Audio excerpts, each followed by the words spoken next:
Hello everyone, I am Sunny, your physics teacher. Welcome back to my YouTube channel. Electric dipole के आज के इस lecture में देखो हम कौन से टॉपिक्स को पढ़ेंगे। सबसे पहला टॉपिक होगा torque acting on electric dipole placed in uniform electric field. और फिर उसके बाद में हम क्या पढ़ेंगे, work done by external agent to rotate a electric dipole in uniform electric field. और फिर उसके बाद में potential energy of electric dipole वो क्या होती है उसको पढ़ेंगे। और फिर उसके बाद में इनके ऊपर बेस्ड 3 अच्छे न्यूमेरिकल्स को सोल्व करेंगे। और देखो आज का अगर लेक्चर आपको अच्छे से समझना है तो जो 11th क्लास की जो रोटेशनल मैकेनिक्स है ना वो आपको अच्छे से आनी चाहिए, ठीक है। तो सबसे पहला टॉपिक देखो, torque acting on electric dipole placed in uniform electric field, ठीक है। मान लो ये यूनिफॉर्म इलेक्ट्रिक फील्ड एग्जिस्ट कर रही है स्पेस में, ठीक है। ई यूनिफॉर्म इलेक्ट्रिक फील्ड एग्जिस्ट कर रही है और ये मान लो मेरा इलेक्ट्रिक डायपोल है, नेगेटिव चार्ज माइनस क्यू और ये पॉजिटिव चार्ज प्लस क्यू, ठीक है। और ये सेंटर ऑफ इलेक्ट्रिक डायपोल है, ठीक है। तो देखो इलेक्ट्रिक डायपोल मोमेंट ऐसे आएगा ना, negative to positive charge P और कितना क्यू इंटू में 2a, ये क्या है 2a, ये a ये भी a। और मान लो electric dipole moment electric field के साथ एंगल बना रहा है थीटा, ठीक है। तो देखो ये a है ये भी a है, ठीक है ना, ये ध्यान रहे। तो देखो इलेक्ट्रिक फील्ड की वजह से इस पॉजिटिव चार्ज पे ऐसे इलेक्ट्रिक फोर्स आएगा क्यू ई, इलेक्ट्रिक फील्ड की वजह से इस नेगेटिव चार्ज पे ऐसे इलेक्ट्रिक फोर्स आएगा क्यू ई। तो नेट फोर्स देखो कितना है इस इलेक्ट्रिक डायपोल पे, 0 है। ऐसे क्यू ई ऐसे क्यू ई, इन दोनों का रिजल्टेंट क्या होगा 0। लेकिन देखो यहां पे ये इलेक्ट्रिक डायपोल इस एक्सिस के अबाउट, मतलब ये जो आपको मार्कर दिखाई दे रहा है ना perpendicular to plane of white board, इस एक्सिस के अबाउट यहां पे रोटेट कर सकता है, केवल रोटेट कर सकता है, ठीक है। तो नेट फोर्स तो 0 आया, लेकिन इस एक्सिस के अबाउट यहां पे इस इलेक्ट्रिक डायपोल पे टॉर्क आएगा, वो कितना आएगा वही फाइंड आउट करना है। उससे पहले आपको कुछ बेसिक चीजें पता होनी चाहिए, क्योंकि देखो टॉर्क एक्सियल वेक्टर होता है, एंगुलर वेलोसिटी भी एक्सियल वेक्टर होती है, एंगुलर पोजीशन भी एक्सियल वेक्टर होता है, एंगुलर डिस्प्लेसमेंट भी एक्सियल वेक्टर होता है, ठीक है। तो एक्सियल वेक्टर के बारे में आपको कुछ पता होना चाहिए। तो अब देखो 11th जो रोटेशनल मैकेनिक्स थी उसमें हम क्लॉकवाइज सेंस को एक्सियल वेक्टर के अकॉर्डिंग क्या लेते थे, नेगेटिव, नेगेटिव बोल देगा माइनस के कैप डायरेक्शन को, और anti clockwise sense of rotation को हम क्या लेते थे, पॉजिटिव या प्लस के कैप, ठीक है। डायरेक्शन बता रहा हूं मैं, ये आपको पता होनी चाहिए।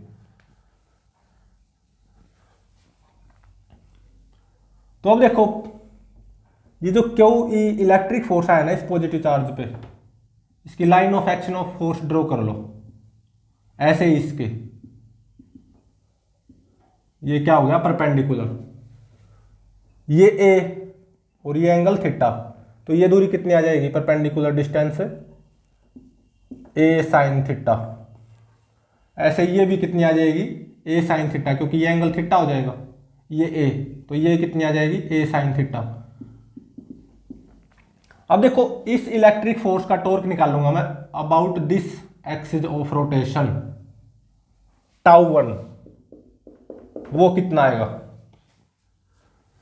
आर क्रॉस एफ से निकालूंगा, आर वेक्टर इतना हो जाएगा ऐसे, आर क्रॉस एफ। मेरी उंगली कैसे घूम रही है, क्लॉकवाइज, और अंगूठा देखो अंदर की तरफ है, मतलब डायरेक्शन क्या होगी नेगेटिव या माइनस के कैप। हम नेगेटिव पॉजिटिव से ही काम चलाएंगे, ठीक है। नेगेटिव, अंगूठा अंदर की तरफ आया ना, तो एक्सियल वेक्टर की डायरेक्शन तो आ गई माइनस।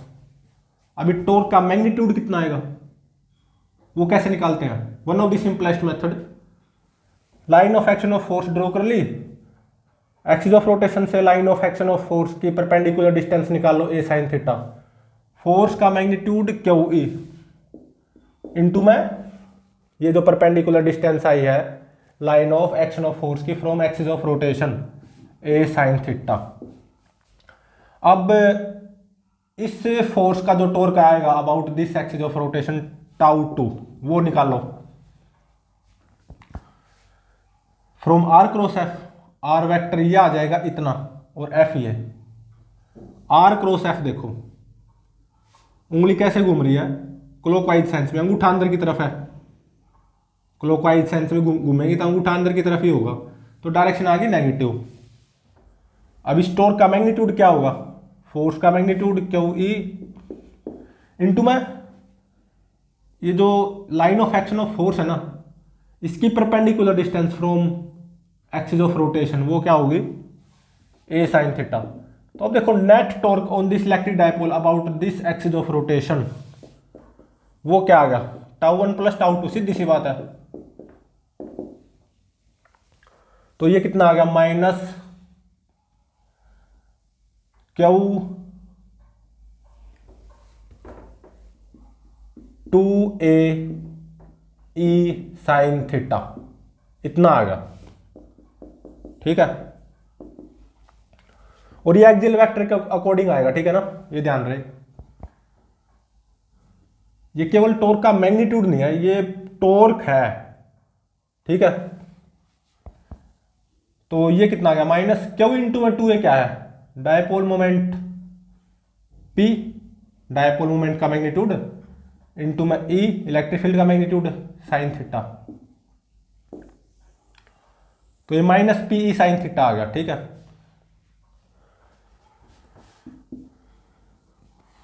तो देखो इसको अगर मैं चाहूं ना तो इस माइनस साइन की जगह क्या लिख सकता हूं? माइनस के कैप भी लिख सकता हूं, आपकी मर्जी है।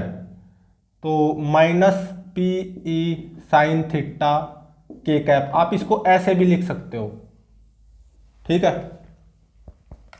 तो एक बार पी क्रॉस ई निकालो, क्या आएगा? डायपोल मोमेंट ऐसे और इलेक्ट्रिक फील्ड ऐसे, तो पी क्रॉस ई, अंगूठा अंदर की तरफ, क्लॉकवाइज रोटेशन, तो डायरेक्शन तो आ जाएगी minus K cap, minus K cap. अब मैग्नीट्यूड क्या आएगा? डायपोल मोमेंट का मैग्नीट्यूड क्यू इंटू में टू ए, या एक तरह से पी हो जाएगा डायपोल मोमेंट का मैग्नीट्यूड इंटू में इलेक्ट्रिक फील्ड का मैग्नीट्यूड ई, और इंटू में sine of angle between dipole moment and electric field. तो देखो ये कितना है? Minus P sine theta K cap, ये भी minus P sine theta K cap है, ठीक है। तो ये जो नेट टॉर्क आया है ना इस इलेक्ट्रिक डायपोल पे, उसको आप माइनस पी साइन थीटा भी लिख सकते हो अगर आपको पॉजिटिव नेगेटिव से ही काम चलाना हो, या minus P sine theta K cap भी लिख सकते हो, ठीक है।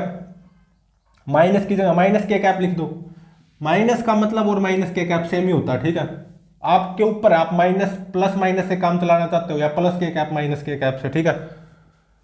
और ये बराबरी तो है, तो इसको आप P क्रॉस E भी लिख सकते हो, ठीक है। तो जो नेट टॉर्क आया है इलेक्ट्रिक डायपोल पे at this position placed in uniform electric field, ये कितना आया? Minus P E sine theta. अगर प्लस माइनस से काम चलाना हो तो इसका यूज करोगे,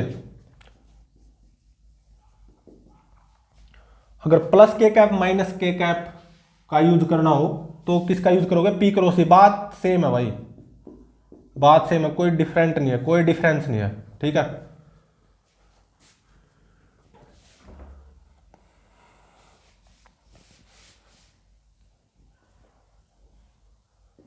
तो अब देखो इसके कुछ स्पेशल केसेस हैं। स्पेशल केसेस,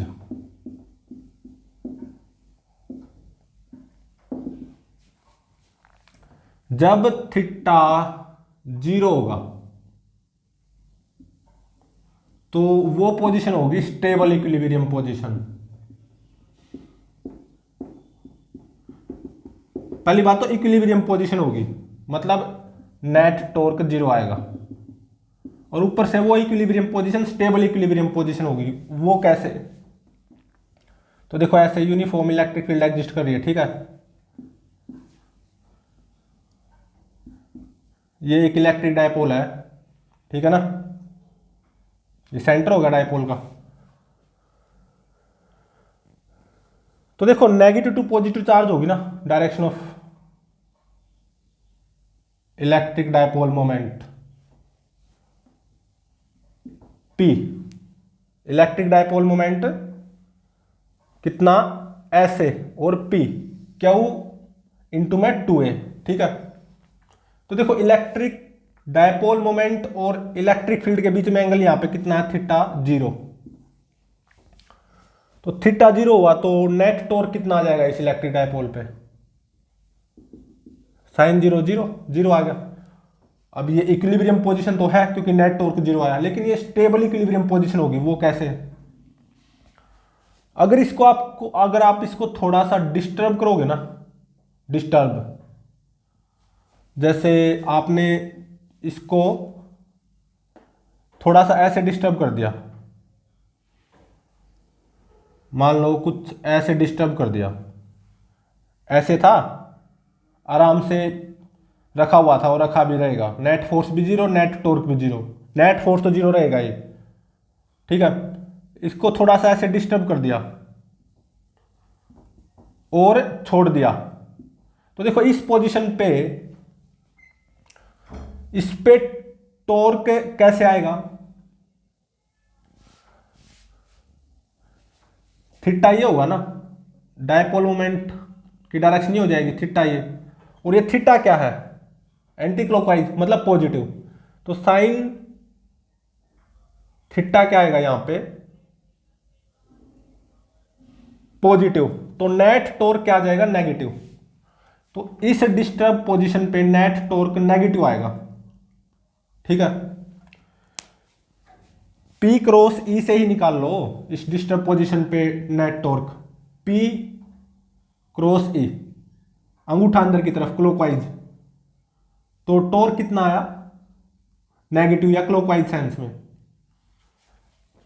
तो अगर आप इस डिस्टर्ब पोजीशन पे लाके छोड़ दोगे तो ये क्लॉकवाइज सेंस में घूमेगा, ऐसे ऐसे आएगा। इस डिस्टर्ब पोजीशन पे लाके छोड़ दोगे ना, ऐसे घूमेगा क्लॉकवाइज सेंस में, ठीक है।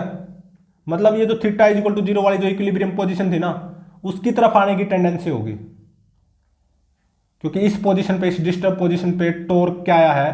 क्लॉकवाइज सेंस में। P क्रॉस E से ही निकाल लो या यहां से निकाल लो, नेगेटिव आएगा टॉर्क, तो ये क्लॉकवाइज सेंस में घूमेगा, और थीटा इज इक्वल टू 0 जो इक्विलिब्रियम पोजीशन है ना, उसकी तरफ आने की टेंडेंसी होगी, ठीक है। या इसको दूसरे तरीके से डिस्टर्ब कर लो। कैसे? पहले ऐसे था इक्विलिब्रियम पोजीशन, मस्त पड़ा हुआ था, नेट टॉर्क भी 0, नेट फोर्स भी 0। अब मैंने इसको ऐसे डिस्टर्ब करके छोड़ दिया, ठीक है। ये माइनस क्यू चार्ज, ये प्लस क्यू। अब देखो इस डिस्टर्ब पोजीशन पे डायपोल मोमेंट की डायरेक्शन क्या होगी? ऐसे, और इलेक्ट्रिक फील्ड तो ऐसे है ही, तो नेट टॉर्क क्या आएगा इस डिस्टर्ब पोजीशन पे? From P cross E, P cross E से, ठीक है। P ऐसे आएगा, P ऐसे, और इलेक्ट्रिक फील्ड ऐसे। P क्रॉस E से देखो उंगली कैसे घूम रही है? एंटी क्लॉकवाइज, और अंगूठा बाहर की तरफ, तो टॉर्क क्या आया? पॉजिटिव आया इस डिस्टर्ब पोजीशन पे, इस पे टॉर्क, ठीक है।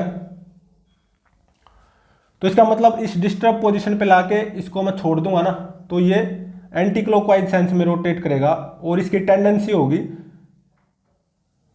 ये जो theta is equal to 0 equilibrium position थी ना, उसकी तरफ जाने की टेंडेंसी होगी, ठीक है।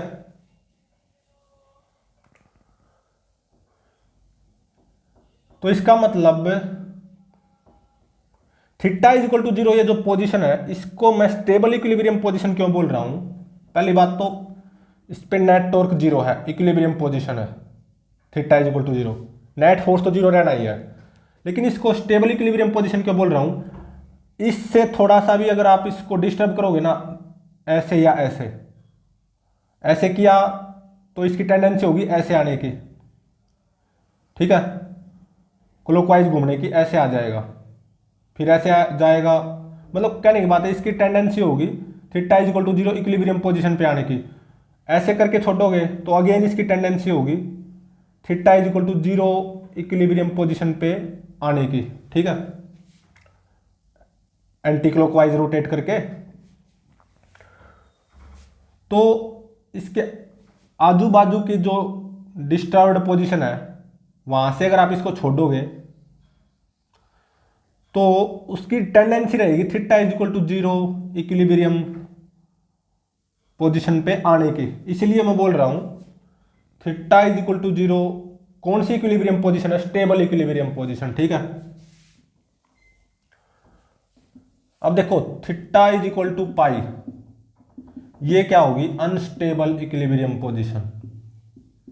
इक्विलिब्रियम पोजीशन होगी मतलब नेट टॉर्क जीरो आएगा अगर थीटा कितना हुआ? पाई। लेकिन वो इक्विलिब्रियम पोजीशन अनस्टेबल होगी। अब उसको समझो, मान लो ये यूनिफॉर्म इलेक्ट्रिक फील्ड है ई, ठीक है, ऐसे ये पॉजिटिव चार्ज क्यों, ये नेगेटिव चार्ज क्यों, ये इलेक्ट्रिक डायपोल है, डायपोल मोमेंट ऐसे आएगा ना पी। तो देखो यहाँ पे थीटा पाई है, डायपोल मोमेंट और इलेक्ट्रिक फील्ड के बीच में एंगल कितना? पाई, 180 डिग्री। तो नेट फोर्स तो जीरो रहना ही है इलेक्ट्रिक डायपोल पे। थीटा इज इक्वल टू पाई, इस पोजीशन पे नेट टॉर्क वो भी जीरो आ जाएगा। थीटा को पाई पुट करो, साइन 180 जीरो हो जाएगा, नेट टॉर्क जीरो आ जाएगा, ठीक है। तो सबसे पहली बात theta is equal to pi equilibrium position तो है, लेकिन ये अनस्टेबल इक्विलिब्रियम पोजीशन है, इसका कैसे पता चले? तो ये तो theta is equal to pi equilibrium position, ठीक है, डायपोल मोमेंट की डायरेक्शन ऐसे। अब इसको मैंने थोड़ा सा ऐसे डिस्टर्ब कर दिया, ठीक है, और डिस्टर्ब करके छोड़ दिया इस पोजीशन से, तो क्या इसकी ऐसे आने की टेंडेंसी होगी? अभी पता चल जाएगा, नहीं होगी, क्योंकि इस डिस्टर्ब पोजीशन पे इस पे टॉर्क देखो कैसे आएगा, from p cross E, dipole moment ऐसे वेक्टर पी और ई ऐसे, तो पी क्रॉस ई क्लॉकवाइज सेंस में आया मतलब नेगेटिव, तो ये ऐसे क्लॉकवाइज सेंस में रोटेट करेगा। अगर मैं इस डिस्टर्ब पोजीशन से लाके छोड़ दूं इसको, तो इसकी ऐसे आने की कोई टेंडेंसी नहीं होगी, बल्कि ये ऐसे जाएगा क्लॉकवाइज सेंस में। तो इसकी theta is equal to pi equilibrium position पे आने की ऐसे कोई टेंडेंसी नहीं होगी, ठीक है। इसलिए मैं इसको क्या बोल रहा हूं? Unstable equilibrium position. या दूसरे तरीके से इसको थोड़ा सा डिस्टर्ब कर लो, ये क्यू, ये माइनस क्यू। तो देखो अब ये है डिस्टर्ब पोजीशन, इस डिस्टर्ब पोजीशन पे लाके मैं इसको छोड़ दूंगा तो इसकी ऐसे आने की कोई टेंडेंसी नहीं होगी, बल्कि ये ऐसे जाएगा। अब ये कैसे पता चला? तो फ्रॉम पी क्रॉस ई, इस पोजीशन पे टॉर्क निकालो, कैसे आएगा? पी क्रॉस ई से, पी वेक्टर ऐसे, इलेक्ट्रिक फील्ड ऐसे, तो पी क्रॉस ई से देखो, पी क्रॉस ई एंटी क्लॉकवाइज सेंस में घूम रही है ना मेरी उंगली, और अंगूठा बाहर की तरफ है, पी क्रॉस ई से देखो तो टॉर्क आएगा पॉजिटिव, मतलब एंटी क्लॉकवाइज सेंस में, ठीक है। तो इस डिस्टर्ब पोजीशन पे लाके मैं इस डायपोल को छोड़ दूंगा ना, तो ये ऐसे नहीं जाएगा, इसकी कोई टेंडेंसी नहीं होगी theta is equal to pi equilibrium position पे आने की, बल्कि ये ऐसे रोटेट करेगा एंटी क्लॉकवाइज सेंस में, ठीक है। तो theta is equal to pi equilibrium position तो है, थीटा कितना है यहाँ पे? पाई। नेट फोर्स तो जीरो रहना है, नेट टॉर्क भी जीरो आ गया, इक्विलिब्रियम पोजीशन तो है। अगर इस पोजीशन पे डायपोल रखा हुआ तो यहीं पे रहेगा, इक्विलिब्रियम पोजीशन तो है, नेट फोर्स भी जीरो, नेट टॉर्क भी जीरो। लेकिन ये अनस्टेबल इक्विलिब्रियम पोजीशन है। वो क्यों? क्योंकि इसके दाएं बाएं पोजीशंस पे, डिस्टर्ब पोजीशन पे लाके इसको छोड़ दोगे ना, ये मान लो इस पे लाके छोड़ दिया तो ये ऐसे नहीं आएगा, ये ऐसे क्लॉकवाइज सेंस में रोटेट कर जाएगा, ठीक है। ऐसे करके छोड़ दोगे तो ये ऐसे नहीं आएगा इक्विलिब्रियम पोजीशन की तरफ, बल्कि एंटी क्लॉकवाइज सेंस में रोटेट कर जाएगा। इसलिए इसकी कोई टेंडेंसी नहीं है theta is equal to pi equilibrium position को रिगेन करने की। अगर इसको मैं थोड़ा सा डिस्टर्ब करके छोड़ दूं, ऐसे डिस्टर्ब करके छोड़ दूंगा तो ये क्लॉकवाइज सेंस में रोटेट कर जाएगा, ऐसे डिस्टर्ब करके छोड़ दूंगा थोड़ा सा तो ये एंटी क्लॉकवाइज सेंस में रोटेट कर जाएगा, ठीक है। तो theta is equal to pi equilibrium position तो है, लेकिन ये अनस्टेबल इक्विलिब्रियम पोजीशन है, ठीक है।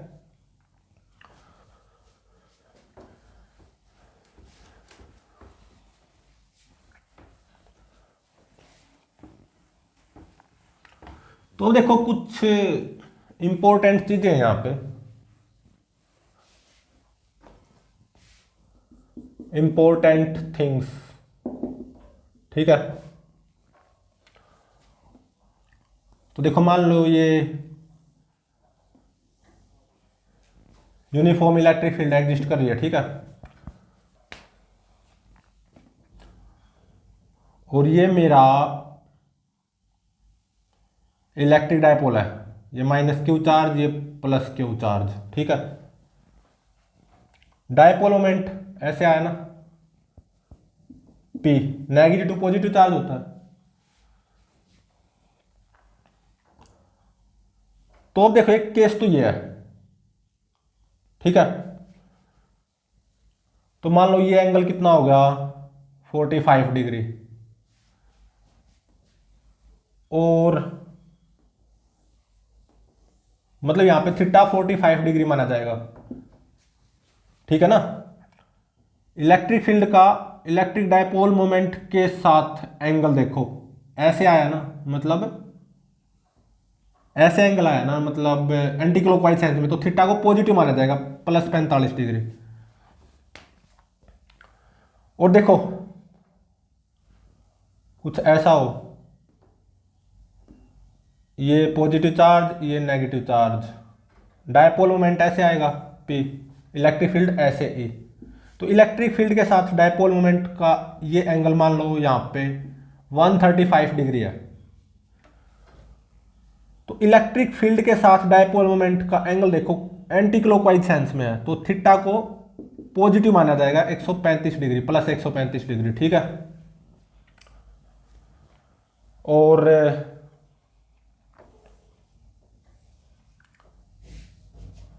अगर ये हुआ, क्या हुआ कि ये नेगेटिव चार्ज, ये पॉजिटिव चार्ज, मतलब डायपोल मोमेंट ऐसे पी, इलेक्ट्रिक फील्ड यूनिफॉर्म ऐसे ई। तो इलेक्ट्रिक फील्ड के साथ देखो डायपोल मोमेंट का एंगल 180 डिग्री आया और ऐसे, ठीक है ना, एंटी क्लॉकवाइज में, तो थीटा को प्लस 180 डिग्री माना जाएगा, ठीक है। और अगर ऐसा हुआ यहाँ पे माइनस क्यू चार्ज, यहाँ पे plus Q, uniform electric field है ही, और देखो इलेक्ट्रिक डायपोल मोमेंट ऐसे आया पी, तो इलेक्ट्रिक फील्ड और डायपोल मोमेंट के बीच में एंगल कितना, जीरो, तो थीटा जीरो, ठीक है। ये वेरियस केसेस बता रहा हूं थीटा देखने के, यूनिफॉर्म इलेक्ट्रिक फील्ड,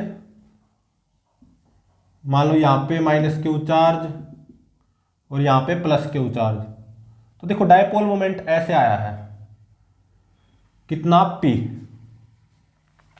तो इलेक्ट्रिक फील्ड का डायपोल मोमेंट के साथ एंगल देखो, मान लो ऐसे आया कितना, मान लो 45 डिग्री, तो यहां पे थीटा को माइनस 45 डिग्री लिखेंगे हम, क्योंकि ये एंगल देखो इलेक्ट्रिक फील्ड के साथ डायपोल मोमेंट का क्लॉकवाइज सेंस में, तो थीटा को नेगेटिव लिखा जाएगा, ठीक है। यहां पे थीटा को नेगेटिव लिया जाएगा माइनस 45 डिग्री, ठीक है। ऐसे ही देखो ये केस यूनिफॉर्म इलेक्ट्रिक फील्ड है और ये प्लस क्यू चार्ज, ये minus Q charge, dipole moment ऐसे आएगा negative to positive charge P. ठीक है, मान लो ये एंगल है 135 डिग्री, तो इलेक्ट्रिक फील्ड के साथ देखो डायपोल मोमेंट का एंगल 135 डिग्री, लेकिन ये किस सेंस में है, क्लॉकवाइज सेंस में, समझ रहे हो। ये एंगल था electric field to dipole moment angle anticlockwise, ये भी एंटी क्लॉकवाइज और ये भी एंटी क्लॉकवाइज था, ये तो जीरो था ही खैर। ये क्लॉकवाइज 45 डिग्री इसलिए माइनस, ये क्लॉकवाइज 135 डिग्री इसलिए थीटा को माइनस लिखा जाएगा, माइनस 135 डिग्री। ठीक है, तो थीटा 0 टू पाई हो सकता है, मतलब 0 टू 180 डिग्री, और थीटा 0 टू माइनस पाई भी हो सकता है। अब प्लस पाई और माइनस पाई सेम चीज है। ये जो पोजीशन होगी ना जब डायपोल मोमेंट ऐसे होगा, तो थीटा ऐसे कितना आएगा 180 डिग्री, और एंटी क्लॉकवाइज है तो प्लस 180 डिग्री हो गया। थीटा को ऐसे भी मेजर कर सकते हो, ये क्लॉकवाइज हो जाएगा 180 डिग्री, तो थीटा को 180 डिग्री भी मान सकते हो या माइनस 180 डिग्री भी मान सकते हो यहाँ पे। ठीक है, तो थीटा 0 से 180, जैसे कि यहाँ पे थीटा 0, यहाँ पे 45 हो गया, यहाँ पे 135 हो गया, प्लस 135, यहाँ पे प्लस 180 डिग्री या माइनस 180 डिग्री, यहाँ पे जैसे कि थीटा माइनस 45 डिग्री हो गया। अब आप फील कर सकते हो यहाँ पे थीटा माइनस 135 डिग्री हो गया। ठीक है, तो देखो यहाँ पे टॉर्क क्या आएगा इस इलेक्ट्रिक डायपोल पे, थीटा प्लस 45 डिग्री है, तो टॉर्क आएगा नेगेटिव पी क्रॉस ई से ही देख लो, पी क्रॉस ई, अंगूठा अंदर की तरफ क्लॉकवाइज है, उंगलियों की रोटेशन क्या क्लॉकवाइज, तो टॉर्क पहली बात तो नेगेटिव आएगा। ठीक है, इस पोजीशन पे नेगेटिव मतलब क्लॉकवाइज सेंस में आया ना टॉर्क, अंगूठा अंदर की तरफ। और कितना आएगा, थीटा को बस यहां पे 45 डिग्री पुट करना है, माइनस पी ई साइन 45। ठीक है, साइन 45 कितना हो जाएगा 1/√2। तो देखो टॉर्क नेगेटिव आया, यहां पे डायरेक्ट थीटा की वैल्यूज पुट करनी है, टॉर्क अपने आप अकॉर्डिंग टू एक्सियल वेक्टर आ जाएगा, पॉजिटिव जितना पॉजिटिव या जितना नेगेटिव। ठीक है, यहां पे टॉर्क 0 आएगा, स्टेबल इक्विलिब्रियम पोजीशन, यहां पे भी टॉर्क 0 आएगा, लेकिन ये अनस्टेबल इक्विलिब्रियम पोजीशन है। ठीक है, यहां पे टॉर्क कितना आएगा, थीटा को 135 पुट कर देना। ठीक है, तो फ्रॉम पी क्रॉस ई देखो उंगलियां कैसे घूम रही है क्लॉकवाइज, अंगूठा अंदर की तरफ, तो टॉर्क पक्का नेगेटिव आएगा। यहां पे थीटा को पुट करना बस आपको प्लस 135 डिग्री, ये अपने आप नेगेटिव दे देगा, minus P E sine 135 degree. ठीक है, और इस पोजीशन पे टॉर्क देखो P क्रॉस ई से, P और E ऐसे, P ऐसे E ऐसे, P क्रॉस ई से टॉर्क एंटी क्लॉकवाइज आया, अंगूठा बाहर की तरफ, तो मतलब टॉर्क पक्का पॉजिटिव आएगा। बस थीटा को माइनस 45 डिग्री यहां पे पुट करना होगा, तो minus P E sine minus 45 degree, ये पक्का पॉजिटिव मिलेगा आपको। ठीक है, और ऐसे ही यहां पे देखो टॉर्क फ्रॉम पी क्रॉस ई से, पी क्रॉस ई से उंगलियां एंटी क्लॉकवाइज घूम रही है, अंगूठा बाहर की तरफ, तो टॉर्क पक्का पॉजिटिव आएगा, लेकिन कितना आएगा, यहां पे थीटा को आपको माइनस 135 डिग्री पुट करना होगा, minus P E sine minus 135, minus P E sine minus 135। ठीक है, डिग्री में है ये, माइनस साइन 135 डिग्री, ये पॉजिटिव आएगा टॉर्क। ठीक है,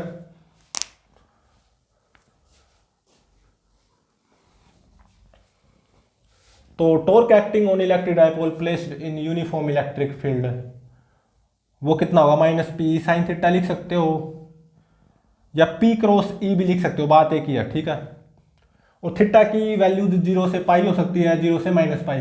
पाई और माइनस पाई दोनों सेम पोजीशन है, ठीक है। और प्लस 45 डिग्री पोजीशन ये, प्लस 135 डिग्री पोजीशन ये, क्योंकि एंगल क्या है, anti clockwise. Minus 45 degree position ये, क्योंकि एंगल क्या है, क्लॉकवाइज। माइनस 135 डिग्री पोजीशन ये, ठीक है। अब हम क्या फाइंड आउट करेंगे, work done by external agent to rotate a electric dipole in uniform electric field.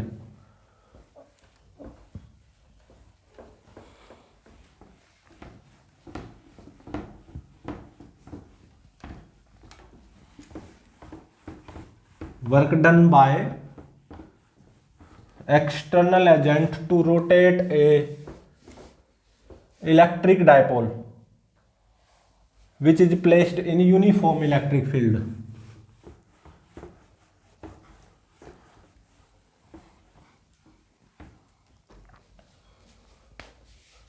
Work done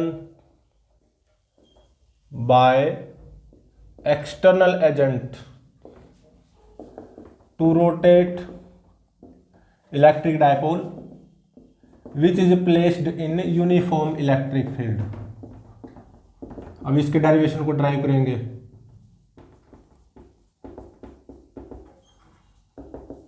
ठीक है, तो देखो मान लो ये यूनिफॉर्म इलेक्ट्रिक फील्ड एग्जिस्ट कर रही है स्पेस में, ठीक है। ई यूनिफॉर्म इलेक्ट्रिक फील्ड एग्जिस्ट कर रही है, और मान लो ये इलेक्ट्रिक डायपोल है, माइनस क्यू प्लस क्यू, ठीक है। ये सेंटर ऑफ डायपोल हो गया।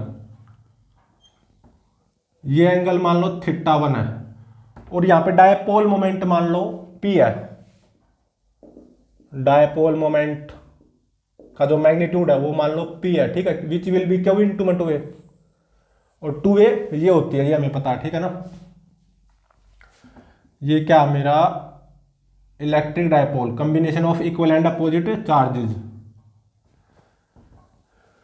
तो इसको यहां पे फिलहाल एक्सटर्नल एजेंट पकड़े हुए, इसको नहीं पकड़ेगा तो ये ऐसे घूम जाएगा क्लॉकवाइज सेंस में। इसको एक्सटर्नल एजेंट पकड़े हुए, ठीक है, इस इलेक्ट्रिक डायपोल को, और ये θ1 पोजीशन है। तो इसको एक्सटर्नल एजेंट क्या करेगा, इस एक्सिस के अबाउट इस इलेक्ट्रिक डायपोल को ऐसे रोटेट करके लेके जाएगा, और इस पोजीशन तक, फ्रॉम रेस्ट टू रेस्ट, किस पोजीशन तक लेके जाएगा, इस पोजीशन तक, ठीक है। ये पोजीशन होगी θ2। रेस्ट टू रेस्ट, इस पोजीशन से इस पोजीशन तक एक्सटर्नल एजेंट इसको इस एक्सिस के अबाउट ऐसे रोटेट करके लेगा, ठीक है। ये जान रहे, फ्रॉम रेस्ट टू रेस्ट। तो θ1 पोजीशन से θ2 पोजीशन पे लेगा एक्सटर्नल एजेंट, इस इलेक्ट्रिक डायपोल को घुमा के इस एक्सिस के अबाउट ऐसे घुमा के लेगा, और फ्रॉम रेस्ट टू रेस्ट। तो ऐसे में work done by external agent वो क्या आएगा, ठीक है। Work done by external agent to rotate dipole, किस पोजीशन से किस पोजीशन तक, θ1 से लेके θ2, और रेस्ट टू रेस्ट, θ1 टू θ2 और रेस्ट टू रेस्ट। ये फाइंड आउट करना है, ठीक है। तो वर्क तो करना पड़ेगा ना एक्सटर्नल एजेंट को। जब एक्सटर्नल एजेंट इस इलेक्ट्रिक डायपोल को इस θ1 पोजीशन से रोटेट करके इस एक्सिस के अबाउट रोटेट करके इस θ2 पोजीशन पे ले जाएगा, तो वर्क डन तो कुछ करना पड़ेगा एक्सटर्नल एजेंट को। लेकिन ध्यान रहे, रेस्ट टू रेस्ट लेके गया तो कितना वर्क करना पड़ेगा एक्सटर्नल एजेंट को, वही फाइंड आउट करना है इस डेरिवेशन में हमें। तो देखो ये मैं कोई जनरल पोजीशन मान रहा हूं यहां पे इलेक्ट्रिक डायपोल की,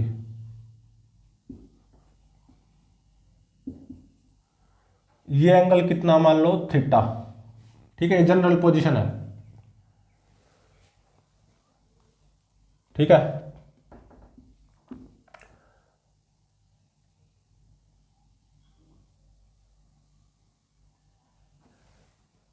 इस जनरल पोजीशन से मतलब जब ये एंगल कितना थीटा, एक्सटर्नल एजेंट ने इसको थोड़ा सा घुमाया, बिल्कुल थोड़ा सा।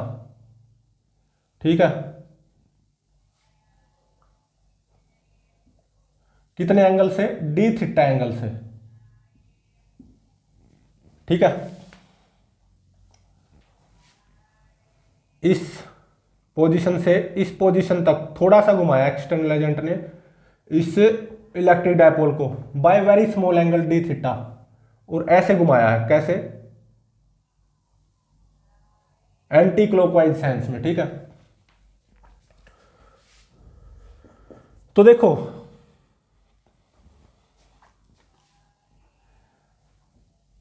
जब एक्सटर्नल एजेंट इस इलेक्ट्रिक डायपोल को इस एक्सिस के अबाउट थीटा से थीटा प्लस डी थीटा ऐसे घुमाएगा, तो ऐसे में very small amount of work done by electric torque. ठीक है, इलेक्ट्रिक फोर्सेस की वजह से इस पे टॉर्क भी आएगा, जो हमने पढ़ा था minus P E sine theta. तो उसकी वजह से very small amount of work done, मतलब very small amount of work done by electric torque. जब एक्सटर्नल एजेंट इस इलेक्ट्रिक डायपोल को इस एक्सिस के अबाउट थीटा से थीटा प्लस डी थीटा ले जाता है, घुमा के थोड़ा सा घुमाया, d theta d theta is very small, और कैसे घुमाया, एंटी क्लॉकवाइज सेंस में। तो ये क्या आएगा, बेसिक डेफिनेशन से टॉर्क डॉट डी थीटा उसी से आएगा। ठीक है ना, और ये टॉर्क किसका होगा, जो इस पे इलेक्ट्रिक फोर्स एग्जिस्ट करेंगे ना, ऐसे क्यू ई ऐसे माइनस क्यू ई, उन दोनों का मिला के जो टॉर्क आया था इससे पहले जो पढ़ा था हमने minus P E sine theta, वो टॉर्क आएगा यहाँ पे।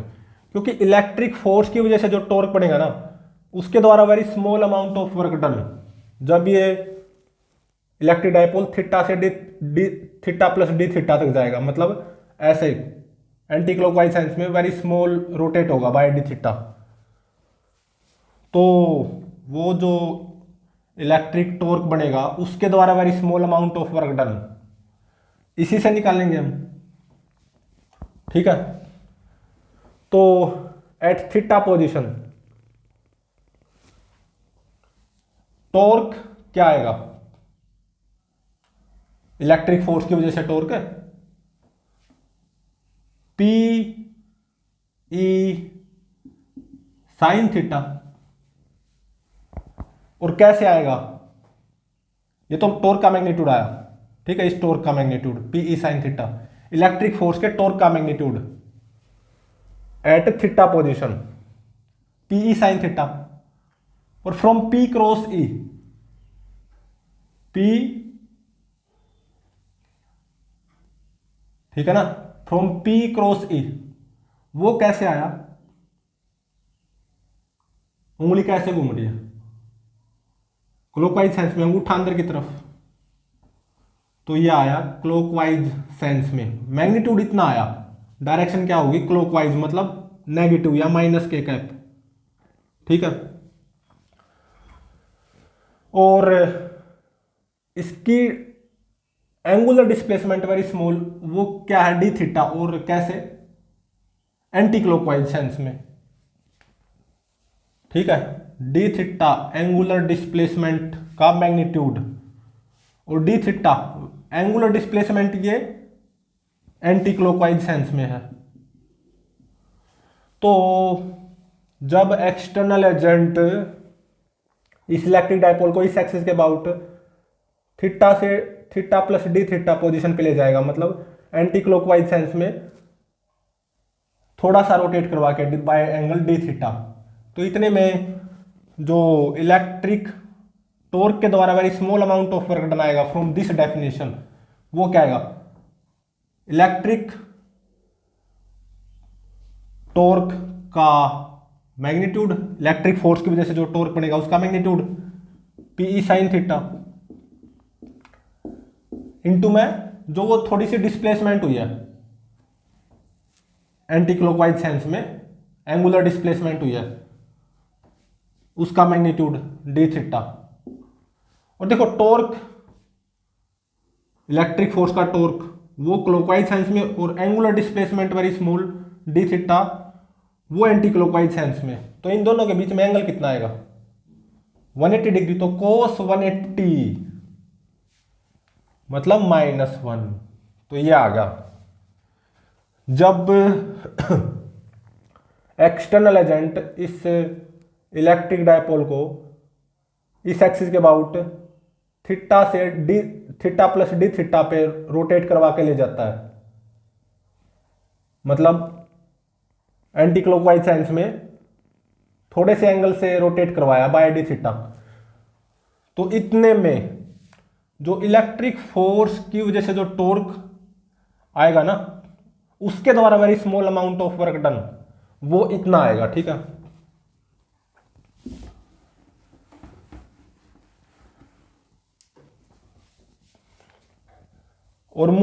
और एक्सटर्नल एजेंट ने क्या किया है, इसको θ1 से θ2 तक रोटेट करवाया है। तो work done by electric torque, ठीक है, दोनों तरफ इंटीग्रेट कर दूंगा मैं, वो क्या आ जाएगा -PE integration sine theta d theta, ये दोनों तरफ इंटीग्रेट करके ही आया है। ठीक है, और एक्सटर्नल एजेंट θ1 से θ2 रोटेट करवा के ले गया है, लोअर लिमिट θ1 अपर लिमिट θ2। ठीक है, और देखो ये एंगल θ1 एंटी क्लॉकवाइज है ना, तो मतलब प्लस θ1, और ये एंगल θ2 ये भी एंटी क्लॉकवाइज है, मतलब प्लस θ2। ठीक है, तो जब ये इलेक्ट्रिक डायपोल इस θ1 पोजीशन से θ2 पोजीशन तक रोटेट करेगा, ठीक है, इस एक्सिस के अबाउट इस θ1 पोजीशन से इस θ2 पोजीशन रोटेट करके गया, तो इलेक्ट्रिक टॉर्क के द्वारा जो वर्क डन आएगा ना, इलेक्ट्रिक टॉर्क के द्वारा मतलब इलेक्ट्रिक जो फोर्सेज आए इस पे, ऐसे प्लस क्यू ई, ऐसे क्यू ई, उन फोर्सेज के टॉर्क के द्वारा जो वर्क डन आएगा ना, जब ये इलेक्ट्रिक डायपोल इस θ1 पोजीशन से रोटेट होकर इस θ2 पोजीशन पे आएगा, वो ये आएगा। ठीक है, इलेक्ट्रिक फोर्सेज के टॉर्क के द्वारा वर्क डन है ये। साइन थीटा का इंटीग्रेशन ये क्या हो जाएगा, माइनस कोस थीटा। ठीक है, θ1 to θ2 upper limit minus lower limit कर दो, कोस θ2 माइनस कोस θ1। अब वर्क एनर्जी थ्योरम अप्लाई कर दो, θ1 से θ2 जब ये रोटेट हुआ है इलेक्ट्रिक डायपोल θ1 से θ2, और कौन रोटेट करके ले गया इसको from rest to rest, θ1 position से θ2 इस एक्सिस के अबाउट, इसको ऐसे कौन रोटेट करके ले गया है from rest to rest, from θ1 position to θ2 position, external agent और रेस्ट टू रेस्ट। अब इस पे वर्क एनर्जी थ्योरम अप्लाई कर दो, तो work done by electric torque plus work done by external agent, sum of work done by all forces is equal to change in kinetic energy. Initial rotational kinetic energy 0, final rotational kinetic energy भी 0, क्योंकि rest से rest लेके गए ना θ1 position से θ2 position external agent इसको, तो change in kinetic energy 0। तो work done by external agent ये कितना आ गया, -W इलेक्ट्रिक टॉर्क, और θ1 पोजीशन से θ2 पोजीशन तक work done by electric torque वो ये आया। और एक्सटर्नल एजेंट इस इलेक्ट्रिक डायपोल को इस एक्सिस के अबाउट रोटेट करवा के θ1 पोजीशन से θ2 पोजीशन लेके गया है, रेस्ट टू रेस्ट। तो work done by external agent क्या आ जाएगा, इसका नेगेटिव, मतलब पीई कोस θ1 माइनस कोस θ2। इसको हमने ड्राइव करना था, ये हमने ड्राइव कर लिया। मतलब देखो क्या है, एक्सटर्नल एजेंट इस इलेक्ट्रिक डायपोल को θ1 पोजीशन से θ2 पोजीशन तक रोटेट करवा के ले गया है। ऐसे ऐसे ये खुद रोटेट नहीं करेगा, ऐसे उसको रोटेट करवाया गया है एक्सटर्नल एजेंट के द्वारा, ठीक है। और रेस्ट टू रेस्ट ऐसे रोटेट करवा के ले गया। तो इतने में work done by external agent कितना आएगा, ये एक्सटर्नल एजेंट के द्वारा वर्क डन है ये, ठीक है। तो इसको आपको याद रखना होगा, ठीक है ना।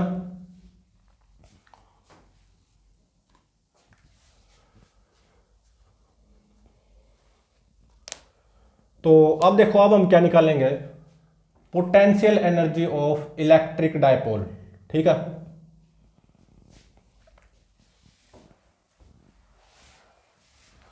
अब हम निकालेंगे potential energy of electric dipole, ठीक है।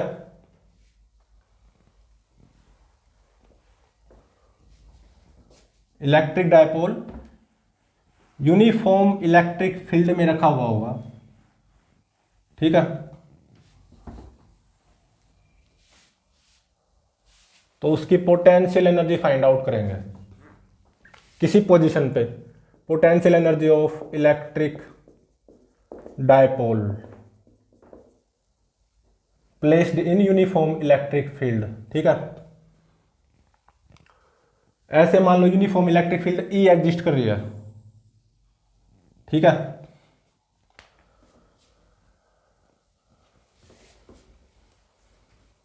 ठीक है ना। और देखो, मैं रेफरेंस के तौर पे एक पोटेंशियल एनर्जी को माननी पड़ेगी मुझे।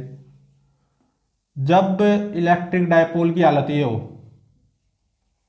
माइनस क्यू चार्ज यहां पे, क्यू चार्ज ये, इलेक्ट्रिक डायपोल ऐसे पी,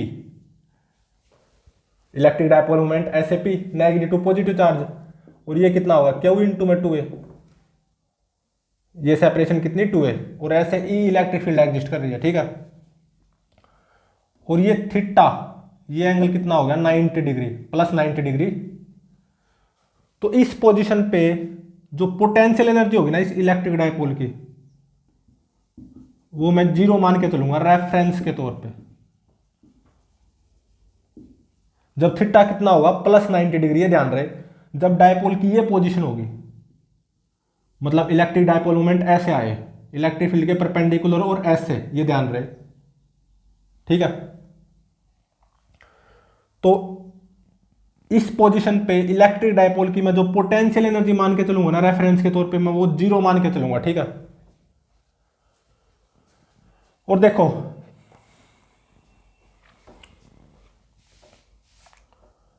मान लो अगेन वही है, इलेक्ट्रिक फील्ड एग्जिस्ट कर रही है, और ऐसे माइनस क्यू चार्ज और ऐसे plus Q charge, electric dipole moment ऐसे आएगा P, क्यू इंटू में 2a, ये सेंटर ऑफ डायपोल हो गया, ठीक है। तो मान लो यहाँ पे इलेक्ट्रिक डायपोल और इलेक्ट्रिक फील्ड के बीच में एंगल है थीटा, और मान लो इस पोजीशन पे इस इलेक्ट्रिक डायपोल की जो पोटेंशियल एनर्जी है वो U है, ये मुझे फाइंड आउट करनी होगी। और ये मैं रेफरेंस के तौर पे मान के चलूंगा, जब थीटा प्लस 90 डिग्री होगा, मतलब इलेक्ट्रिक डायपोल मोमेंट ऐसे होगा और इलेक्ट्रिक फील्ड के परपेंडिकुलर, मतलब थीटा प्लस 90 डिग्री होगा। तो इस पोजीशन पे मैं इलेक्ट्रिक डायपोल की पोटेंशियल एनर्जी 0 मान के चलूंगा, और ये कोई जनरल पोजीशन है, ठीक है। तो इस जनरल पोजीशन पे इलेक्ट्रिक डायपोल की जो पोटेंशियल एनर्जी आएगी वो U होगी, जो कि फाइंड आउट करनी है। तो देखो, ये माइनस क्यू चार्ज, ये plus Q charge, electric dipole, ठीक है ना। और मान लो ये एंगल थीटा,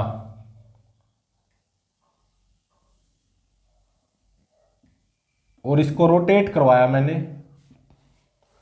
ऐसे एंटी क्लॉकवाइज सेंस में by very small angle D theta, ठीक है, ऐसे से ऐसे रोटेट करवाया।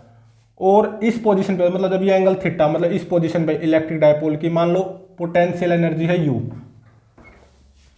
यही वाली जो कि फाइंड आउट भी करनी है। और इस पोजीशन पे जब एंगल कितना होगा theta plus D theta, potential energy हो जाएगी मान लो यू प्लस डी यू। तो एक्सटर्नल एजेंट इस इलेक्ट्रिक डायपोल को ऐसे से ऐसे रोटेट करवाएगा एंटी क्लॉकवाइज सेंस में by very small angle D theta. तो इतने में मतलब जब ये इलेक्ट्रिक डायपोल ऐसे रोटेट करवाया गया है एंटी क्लॉकवाइज सेंस में by very small angle D theta, तो very small amount of work done by electric torque ये आया था बिल्कुल। तो टॉर्क किसका था? इलेक्ट्रिक फोर्स का। और इलेक्ट्रिक फोर्स कंजर्वेटिव फोर्स होता है। तो बस ये very small amount of work done जो है ये कंजर्वेटिव फोर्स का ही तो है। वे जो दो इलेक्ट्रिक फोर्स आए थे ऐसे क्यू ई ऐसे क्यू ई, तो उन दोनों फोर्सेस का मिला के जो very small amount of rotational work done, जब इसको थीटा से थीटा प्लस डी थीटा घुमाया गया तो यही तो आया था। और इलेक्ट्रिक फोर्स कंजर्वेटिव फोर्स होता है, तो इसको कैसे लिखा जाएगा? From our knowledge minus change in potential energy, मतलब minus U plus D U minus U, final minus initial, minus of change in potential energy, ठीक है ना। मतलब जब इस इलेक्ट्रिक डायपोल को इस थीटा से थीटा प्लस डी थीटा ले जाया गया तो very small amount of rotational work done by conservative electric torque, ठीक है। जो टॉर्क आया था क्यू ई और ऐसे क्यू ई, वे दोनों इलेक्ट्रिक फोर्स ही तो थे और कंजर्वेटिव होते हैं। उनके टॉर्क के द्वारा, टोटल उनके टॉर्क के द्वारा very small amount of rotational work done, जब इसको थीटा से थीटा प्लस डी थीटा घुमाया गया ये आया था। और वे तो कंजर्वेटिव फोर्स हैं ऐसे क्यू ई इलेक्ट्रिक फोर्स और ऐसे क्यू ई, तो उनके टॉर्क के द्वारा, उन कंजर्वेटिव फोर्स के टॉर्क के द्वारा very small amount of rotational work done ये आया जब इसको ऐसे थीटा से थीटा प्लस डी थीटा घुमाया गया। और फ्रॉम आवर नॉलेज ये कितना होगा? Minus change in potential energy, तो मतलब minus final you plus D U minus initial, तो ये कितना होगा? माइनस डी यू, यू से you cancel, D you into में माइनस वन, तो ये माइनस डी यू हो गया, ठीक है। ये कितना हो गया? माइनस डी यू, तो माइनस से माइनस कैंसिल, तो डी यू कितना आ गया? P E sine theta d theta, ठीक है। तो देखो यहाँ पे जो वर्क होगा ना सारा का सारा रोटेशनल वर्क होने वाला है, ठीक है ना, क्योंकि यहाँ पे ये डायपोल केवल रोटेट ही तो हो रहा है इस एक्सिस के अबाउट। आज के लेक्चर में ये डायपोल इस एक्सिस के अबाउट रोटेट ही हो रहा है, ठीक है। प्योर रोटेशनल मोशन है ना इस डायपोल का, तो कोई ट्रांजिशनल वर्क तो आने वाला है नहीं। जहां जहां भी वर्क डन का यूज हुआ वो ऑब्वियसली रोटेशनल वर्क होगा, ठीक है।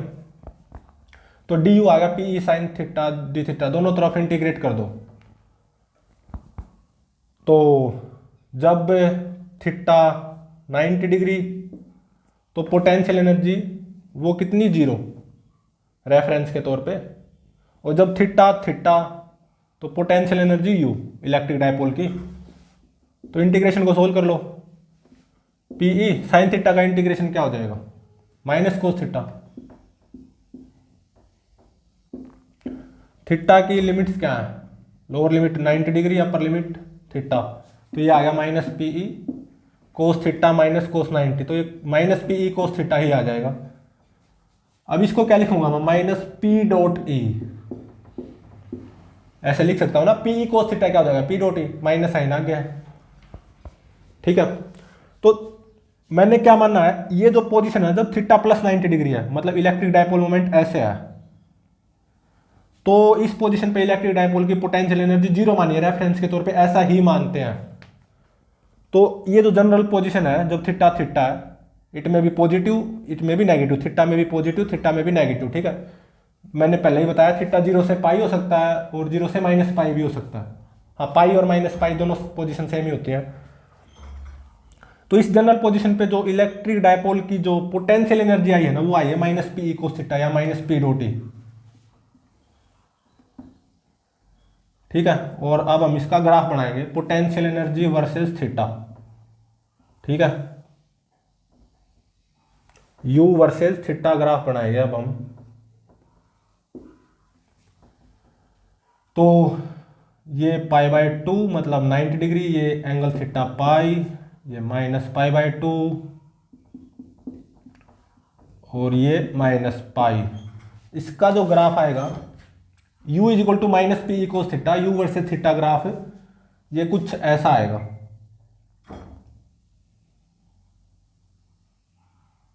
ठीक है,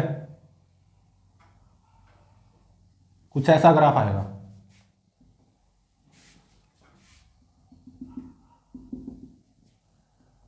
ये वैल्यू कितनी आएगी, ये आएगी पी ई और ये माइनस पी ई।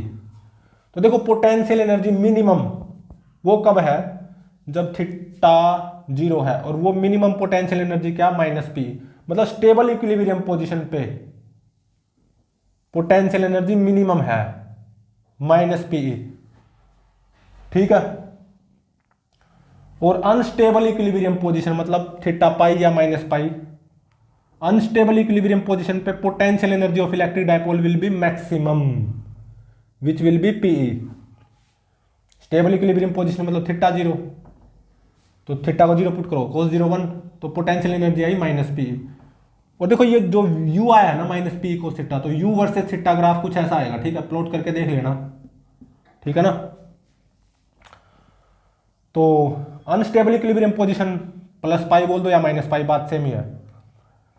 तो पोटेंशियल एनर्जी क्या आएगी, कोस को पाई पुट करो, पाई पुट कर दो या माइनस पाई, वैल्यू तो सेम ही आ रही है, कोस पाई माइनस 1, तो प्लस पी ई आएगी, प्लस पी ई। ठीक है, तो अनस्टेबल इक्विलिब्रियम पोजीशन पे potential energy of electric dipole वो क्या होगी, मैक्सिमम पी ई। ठीक है,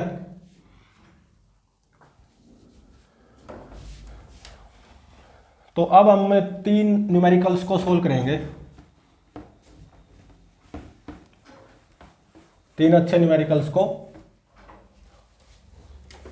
अभी तक जो हमने डेरिवेशंस ड्राइव किए ना उनके ऊपर बेस्ड। ठीक है,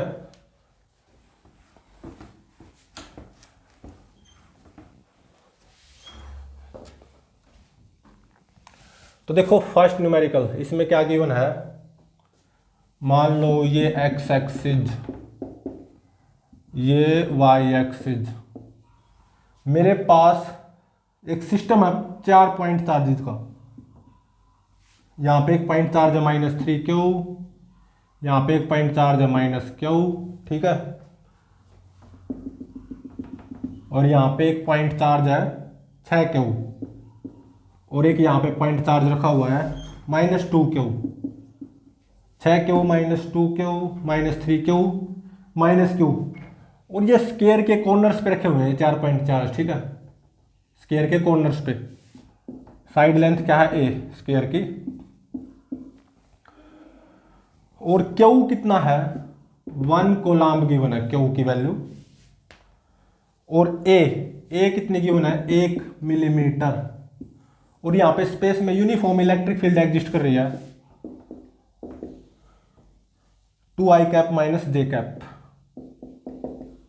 ठीक है, 2i cap minus j cap uniform electric field exist कर रही है स्पेस में। तो देखो ये जो 4 पॉइंट चार्जेस का जो सिस्टम है ना, इससे एक इलेक्ट्रिक डायपोल बनेगा। ये हम पहले कर चुके हैं कुछ ऐसा ही न्यूमेरिकल, ठीक है, बिल्कुल फर्स्ट लेक्चर में। इन 4 पॉइंट चार्ज सिस्टम का एक इलेक्ट्रिक डायपोल बनेगा। मतलब ये 4 पॉइंट चार्ज सिस्टम एक इलेक्ट्रिक डायपोल के इक्विवेलेंट है एक तरह से ये, ठीक है। इसको हम बिल्कुल फर्स्ट लेक्चर में सोल्व कर चुके हैं कुछ ऐसे न्यूमेरिकल को।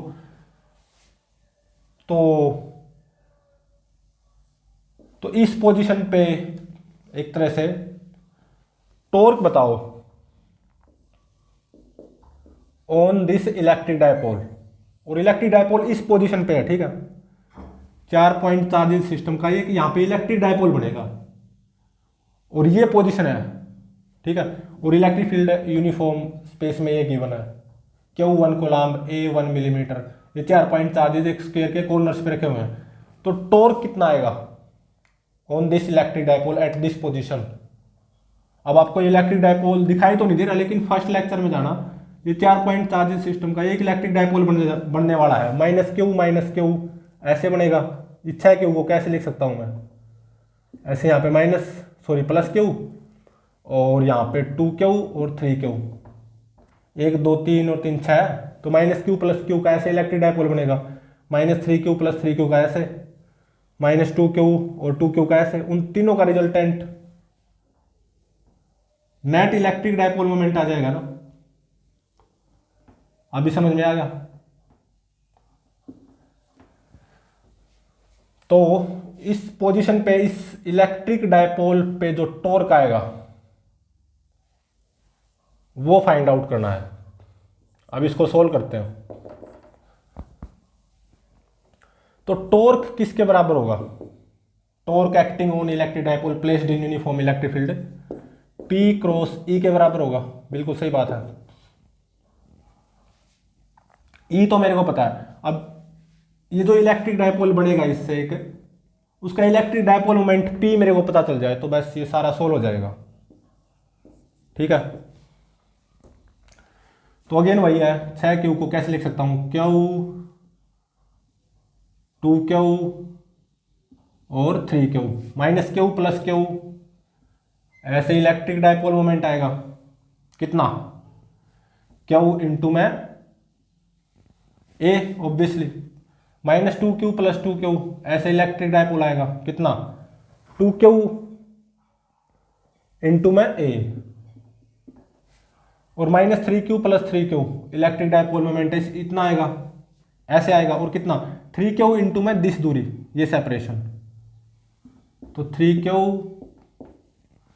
इंटू में ये सेपरेशन कितनी आ जाएगी, ये √2A आ जाएगी, ठीक है। तो इन तीनों का resultant net electric dipole moment हो जाएगा। तो QA I cap + 2QA J cap, ये एंगल क्या रहेगा, ऑब्वियसली 45 डिग्री, ठीक है ना, प्लस 3Q √2A। अब इस डायरेक्शन के along unit vector cos 45 I cap मतलब 1/√2 I cap plus cos 45 J cap 1/√2 J cap. तो √2 से √2 कैंसिल हो गया, तो 3QA इंटू में I cap plus J cap, ठीक है। 3QA इंटू में I cap plus J cap, तो ये कितना आ गया, QA I cap plus 3QA I cap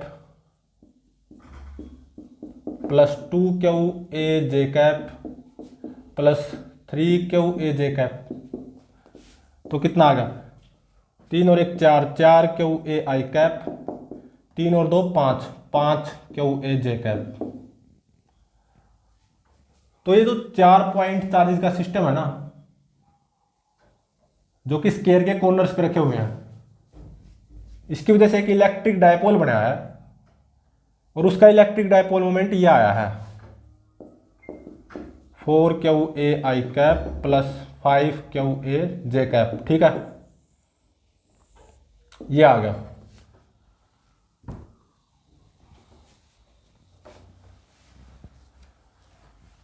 अब क्या करो, P क्रॉस E कर दो बस, तो टॉर्क आ जाएगा इस पोजीशन पे उस इलेक्ट्रिक डायपोल पे। P क्रॉस E करना है, क्रॉस प्रोडक्ट इसको कैसे सोल्व किया जाता है, यहाँ पे आई कैप, यहाँ पे जे कैप, यहाँ पे के कैप। पहले P वेक्टर के लिखो 4QA, जे कैप में -5QA, के कैप में तो कुछ है ही नहीं। अब इलेक्ट्रिक फील्ड का लिखो, आई कैप में 2, जे कैप में -1, के कैप में 0। तो इस क्रॉस प्रोडक्ट, इसको ये जो डिटर्मिनेंट की हेल्प से सोल्व किया जाता है, आई कैप दिस माइनस दिस, मतलब 5QA आई कैप, ठीक है। अब minus j cap this minus this, ठीक है ना। आई कैप में भी 0 आ जाएगा, ये दिस माइनस दिस करोगे तो ये क्या आएगा 0। आई कैप में करोगे तो दिस 0 से मल्टीप्लाई होगी और माइनस दिस, ये भी 0 आएगा। तो आई कैप में 0 और माइनस जे कैप, जे कैप में देखो क्या आएगा, दिस माइनस दिस, ये भी 0 आएगा। प्लस माइनस प्लस, अब प्लस के कैप में देखो क्या आएगा, दिस माइनस दिस, तो -4QA और माइनस दिस, तो 5 दूनी 10, 10QA मतलब -10QA, तो ये कितना आ जाएगा -14QA के कैप, ठीक है। ये आ गया, और Q और A की वैल्यूज गिवन है, ठीक है ना। तो मतलब -14Q कितना, एक कोलम गिवन है, A 1 मिलीमीटर, इसको मीटर में कन्वर्ट करो, 10⁻³ मीटर इंटू में के कैप, और टॉर्क की SI यूनिट क्या होगी, न्यूटन मीटर ऑब्वियसली, ठीक है। तो ये कितना आ जाएगा -0.014 के कैप न्यूटन मीटर, ठीक है। ये आ जाएगा इस इलेक्ट्रिक डायपोल पे, इस पोजीशन पे torque which is placed in this uniform electric field, ये आ गया।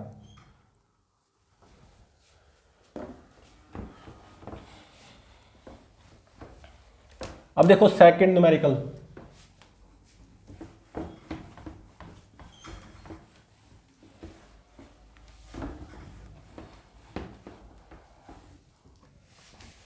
सेकंड न्यूमेरिकल में देखो क्या गिवन है, मेरे पास एक यूनिफॉर्म इलेक्ट्रिक फील्ड एग्जिस्ट कर रही है E, ठीक है, और एक इलेक्ट्रिक डायपोल है जिसका डायपोल मोमेंट है P, ठीक है। डायपोल मोमेंट वो क्या गिवन है P, और -Q charge plus Q charge, ये सेंटर ऑफ डायपोल हो गया। ये तो है θ0 पोजीशन, क्योंकि इलेक्ट्रिक डायपोल मोमेंट ऐसे आएगा, इलेक्ट्रिक फील्ड के साथ एंगल कितना 0, तो ये तो θ = 0 पोजीशन होगी, जो कि स्टेबल इक्विलिब्रियम पोजीशन भी है। अब क्या करेगा एक्सटर्नल एजेंट, इस इलेक्ट्रिक डायपोल को ऐसे रोटेट करवाएगा θ0 पोजीशन से लेके θ π/4 पोजीशन तक, ठीक है।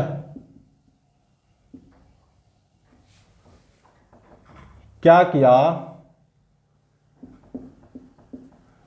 एक्सटर्नल एजेंट ने इस इलेक्ट्रिक डायपोल को रेस्ट टू रेस्ट ऐसे रोटेट करवाया θ0 पोजीशन से लेके θ+45 पोजीशन, θ+45 पोजीशन होगी ना। तो ऐसे में मान लो एक्सटर्नल एजेंट ने वर्क किया W, ठीक है, work done by external agent. External agent ने क्या किया, इस इलेक्ट्रिक डायपोल को θ0 पोजीशन से लेकर θ45 पोजीशन तक ले गया और रेस्ट टू रेस्ट इतने में एक्सटर्नल एजेंट ने मान लो डब्लू वर्क किया। अब ये थीटा प्लस 45 डिग्री पोजीशन क्यों है, ये कैसे पता चला? इस पोजीशन पे इलेक्ट्रिक डायपोल मोमेंट ऐसे आएगा ना, तो इलेक्ट्रिक फील्ड के साथ इलेक्ट्रिक डायपोल मोमेंट का एंगल ऐसे 45 डिग्री है, मतलब एंटी क्लॉकवाइज, इसलिए थीटा प्लस 45 डिग्री। ठीक है, और अब इसमें पूछ क्या रखा है,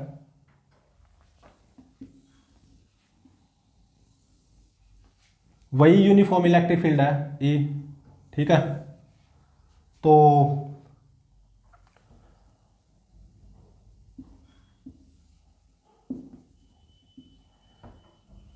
theta is equal to plus 60 degree position पे इस इलेक्ट्रिक डायपोल की पोटेंशियल एनर्जी क्या होगी? मतलब ये एंगल कितना है, 60 डिग्री। ठीक है ना, तो थीटा कितना होगा यहां पे, एक तरह से प्लस 60 डिग्री। तो इस पोजीशन पे इस इलेक्ट्रिक डायपोल की पोटेंशियल एनर्जी क्या होगी in terms of W, find out करो। तो देखो W को क्या लिखूंगा मैं, PE कोस थीटा वन कितना होगा 0 minus using formula cos theta two plus 45। तो W कितना आ गया, PE कोस 0 1 माइनस कोस 45 1/√2। ठीक है, तो W आ गया PE इंटू में √2 माइनस 1/√2।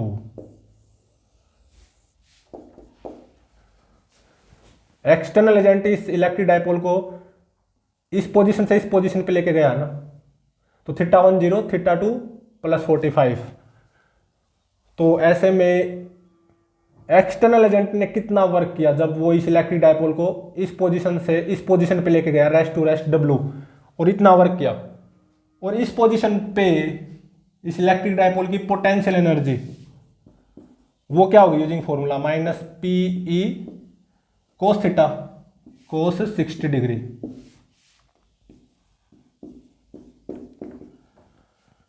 ये देखो PE और यहां पे PE में कंफ्यूज हो जाओगे, तो इसको U बोल दो, U।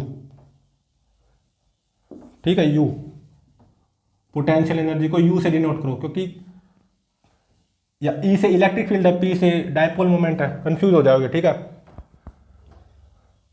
तो माइनस PE कोस 60, तो माइनस PE कोस 60 कितना होगा 1/2।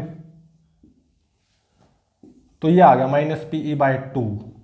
लेकिन मुझे तो W की टर्म्स में फाइंड आउट करना है। इस पोजीशन पे इलेक्ट्रिक डायपोल की पोटेंशियल एनर्जी U ये आई है, लेकिन मुझे तो W की टर्म्स में फाइंड आउट करना है। तो माइनस 1/2 इंटू में PE की वैल्यू यहां से क्या आएगी W√2। ठीक है, बाय में √2 माइनस 1। ठीक है, तो इससे ये कैंसिल हो जाएगा, ये √2 आ जाएगा। तो ये कितना आएगा माइनस W बाय में √2 इंटू में √2 माइनस 1। ये मेरा आंसर हो गया। ठीक है,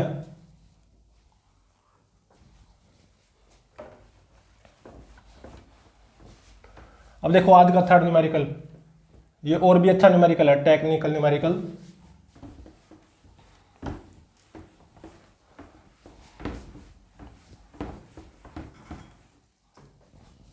आज का फाइनल न्यूमेरिकल, थर्ड न्यूमेरिकल देखो। मान लो ये ऐसे करके यूनिफॉर्म इलेक्ट्रिक फील्ड एग्जिस्ट कर रही है E। ठीक है, और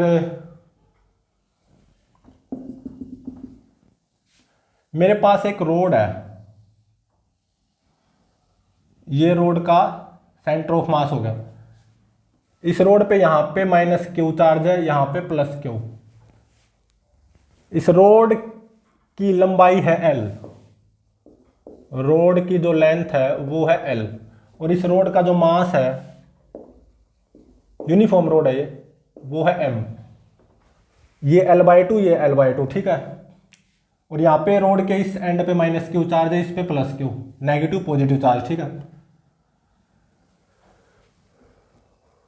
और क्या गिवन है, ये जो पॉइंट चार्जेज है ना, -Q और +Q, mass of each point charge वो भी M है।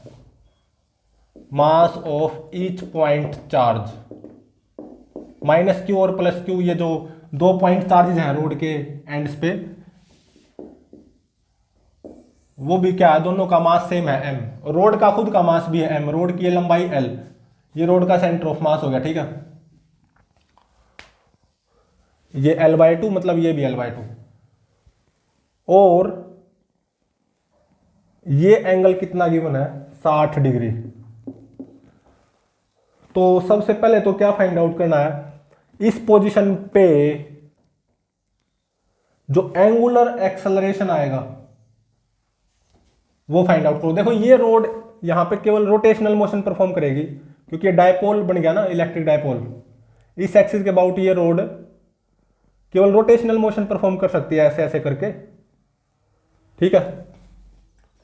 लेकिन हाँ, इस पोजीशन पे जब, मतलब ये एंगल 60 डिग्री है, जैसा कि आपको दिखाई दे रही है, इस पोजीशन पे angular acceleration of this road वो फाइंड आउट करो इस पोजीशन पे, ठीक है। और देखो इस पोजीशन से मैं इस रोड को रेस्ट से रिलीज कर दूंगा, रिलीज्ड फ्रॉम रेस्ट, ठीक है। तो जैसे ही मैं इस पोजीशन से इस रोड को रेस्ट से रिलीज करूंगा, तो इस पोजीशन पे इस रोड का जो एंगुलर एक्सेलरेशन आएगा वो फाइंड आउट करना है।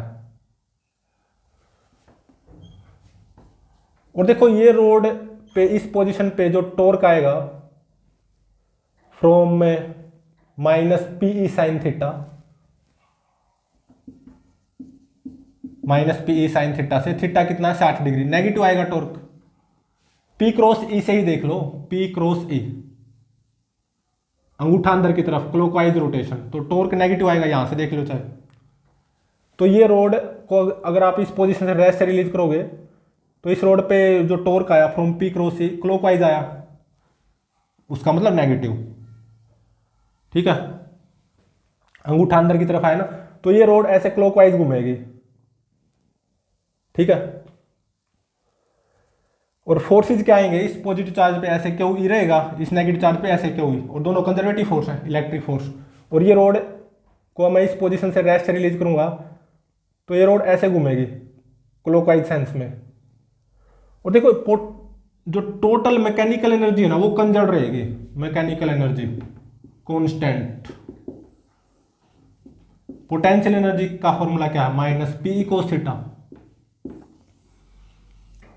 और यहां पे केवल रोटेशनल मोशन होगा ना, तो रोटेशनल काइनेटिक एनर्जी वो क्या आएगी, 1/2I ω²। ओमेगा क्या होगी, एंगुलर वेलोसिटी, ठीक है। आई क्या होगा, moment of inertia of this system about this axis of rotation. तो मैकेनिकल एनर्जी कांस्टेंट रहेगी। और जैसे मैं इसको यहां से रेस्ट रिलीज करूंगा ना, तो इस पे टॉर्क क्या आया, from P cross E clockwise sense में, अंगूठा अंदर की तरफ, नेगेटिव, थीटा को 60 डिग्री पुट करो, नेगेटिव आया, तो ये क्लॉकवाइज सेंस में घूमेगी, इससे पास होगी, theta is equal to 0 equilibrium position से। तो जो इसकी एंगुलर वेलोसिटी है ना, वो मैक्सिमम होगी। वो क्यों, क्योंकि इस पोजीशन पे टॉर्क 0 आएगा, और फिर ये ऐसे जाएगी, क्लॉकवाइज में ही घूमेगी। अब मोशन तो, रोटेशनल मोशन तो इसका क्लॉकवाइज में है, लेकिन इस पे जो टॉर्क आएगा ना, वो एंटी क्लॉकवाइज आएगा, मतलब पॉजिटिव टॉर्क आएगा फ्रॉम P क्रॉस E ऐसे, ठीक है। तो फिर इसकी एंगुलर वेलोसिटी कम होती जाएगी, ठीक है ना। तो फिर कुछ इस पोजीशन पे आएगी ये रोड, एक मोमेंट पे रेस्ट पे, ये एंगल कितना होगा, 60 डिग्री, ठीक है।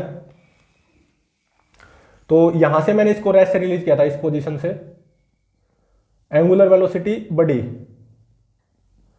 थीटा इज इक्वल टू 0, ये जो मीन पोजीशन होगी या स्टेबल इक्विलिब्रियम पोजीशन, इससे जब पास होगी तो एंगुलर वेलोसिटी बढ़ती बढ़ती मैक्सिमम हो चुकी होगी और फिर एंगुलर वेलोसिटी घटेगी, फिर कुछ यहाँ पे एक मोमेंट के लिए रेस्ट पे आएगी रोड, एंगुलर वेलोसिटी जीरो होगी, फिर ये ऐसे जाएगी, एंगुलर वेलोसिटी बढ़ेगी मैक्सिमम होगी, फिर ये ऐसे जाएगी, एंगुलर वेलोसिटी घटेगी, फिर इस पोजीशन पे एक मोमेंट के लिए रेस्ट पे आएगी।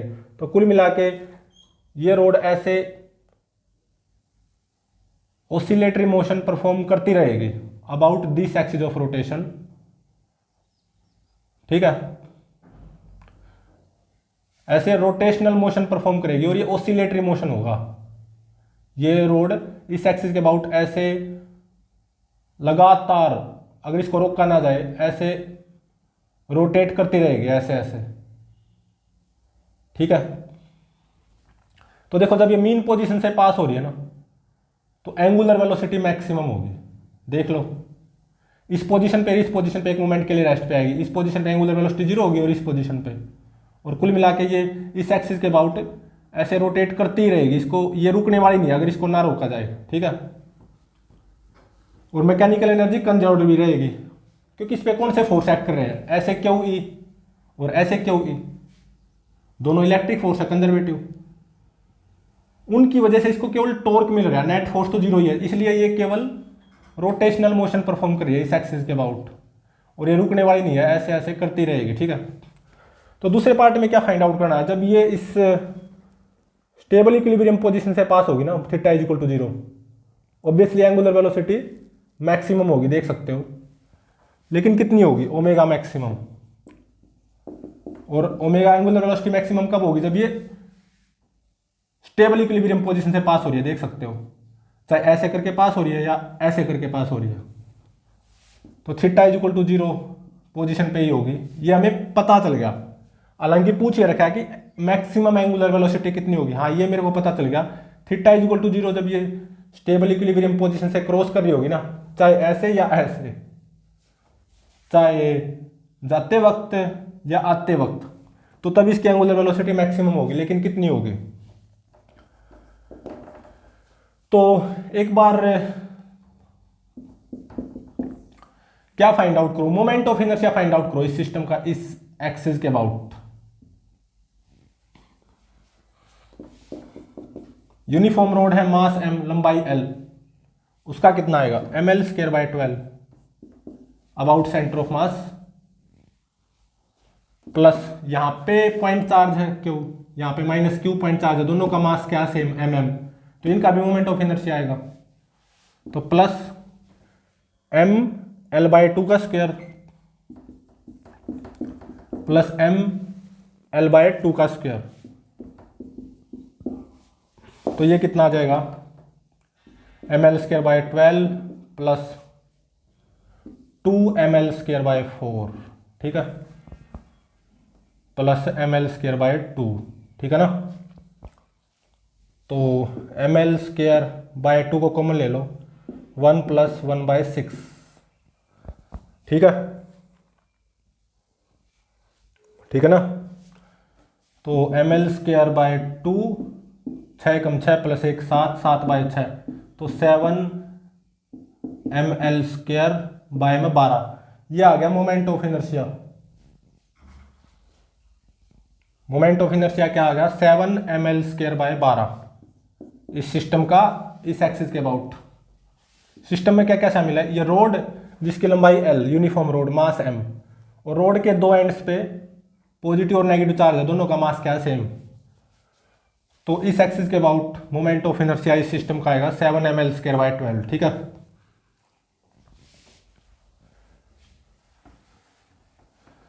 तो अब देखो, मैं इस पोजीशन से थीटा प्लस 60 डिग्री पोजीशन से इसको रेस्ट से रिलीज करूंगा, तो from P cross E torque आएगा क्लॉकवाइज सेंस में, अंगूठा अंदर की तरफ, नेगेटिव टॉर्क आएगा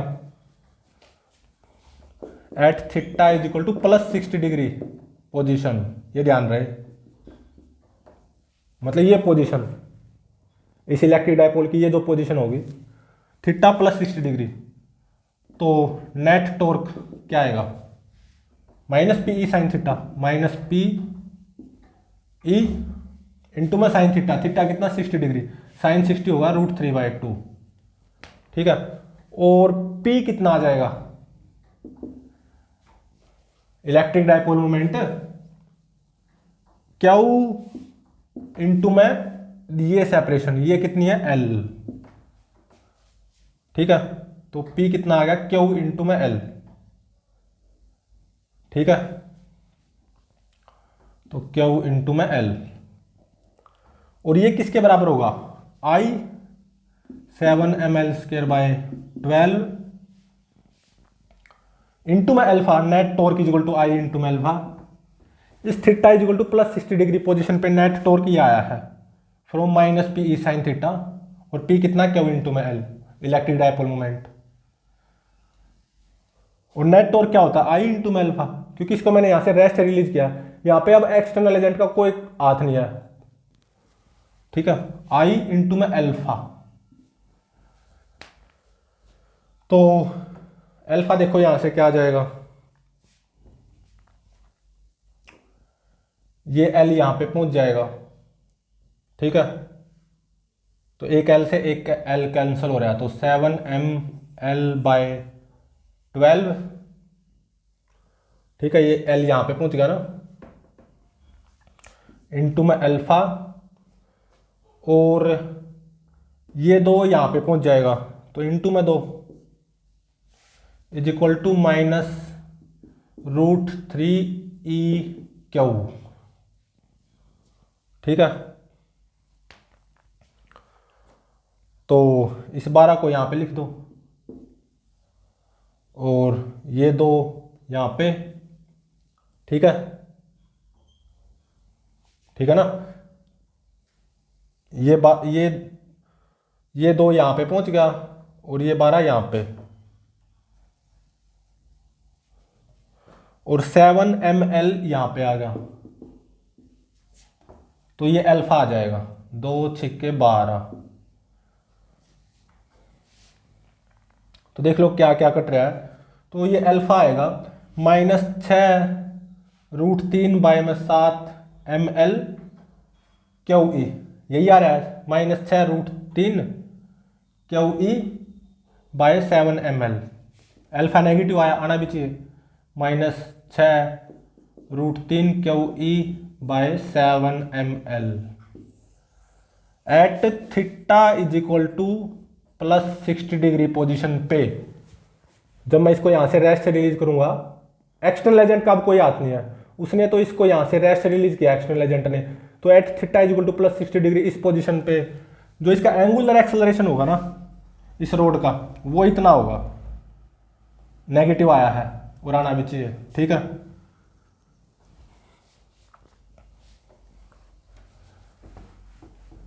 और अब क्या फाइंड आउट करना है, जब ये rod theta is equal to 0 stable equilibrium position से पास हो रही होगी, तो एंगुलर वेलोसिटी मैक्सिमम होगी, चाहे ऐसे जाते वक्त या ऐसे आते वक्त, और ये ऐसे लगातार इस एक्सिस के अबाउट, और ये लगातार इस एक्सिस के अबाउट ऐसे रोटेशनल मोशन परफॉर्म करती रहेगी, ये रुकने वाली नहीं है, ठीक है। क्योंकि सारा का सारा मोशन अंडर कंजर्वेटिव फोर्स है ना, QE इलेक्ट्रिक फोर्स हो कंजर्वेटिव फोर्स होता है, उसका यहां पे केवल कौन सा वर्क आएगा, रोटेशनल वर्क आएगा, ठीक है। तो अब मैकेनिकल एनर्जी कंजर्वेशन अप्लाई कर दो,